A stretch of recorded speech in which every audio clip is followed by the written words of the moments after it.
Welcome back.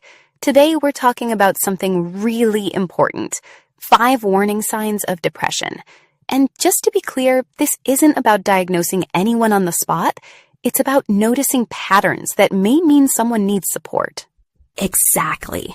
Depression can show up in different ways, but health sources like the National Institute of Mental Health and the Centers for Disease Control and Prevention describe some common signs that are worth paying attention to. So let's make this practical. If someone is wondering, what should I actually look for? First, a persistent low mood. That can feel like sadness, emptiness, hopelessness, or even just feeling emotionally flat for a long stretch instead of bouncing back. Yeah, that difference matters, right? Because everybody feels down sometimes. Exactly. Second, losing interest or pleasure in things you used to care about. Hobbies, social plans, exercise, even stuff that normally feels fun can start to feel pointless or numb. That one can sneak up on people, honestly. It really can. Third, major changes in sleep or energy. That might mean insomnia, waking up too early, sleeping way more than usual, or feeling so drained that even small tasks seem huge. Yeah, and people might think that's just stress or burnout. Right, or just being busy. But if it keeps going, it's worth paying attention. Fourth, trouble thinking clearly. Depression can make it harder to focus, remember things, or make decisions, which can spill into work, school, or everyday life. Wow, so it's emotional, but it can also affect concentration and functioning. Yes.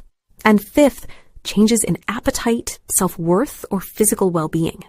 Some people eat much less, some more. Some feel guilty, worthless, or very self-critical. Others notice headaches, body aches, or stomach problems without an obvious cause. Depression does not always look the way people expect. That's such a big point. It's not always someone crying in bed. Exactly. It can also show up as irritability, restlessness, pulling away from people, or just seeming unlike yourself for a while. So if someone hears this and thinks, wait, that sounds like me or someone I love, what's the next step? Reach out. Talk to a doctor or a licensed mental health professional, especially if these signs have lasted at least a couple of weeks or are getting worse.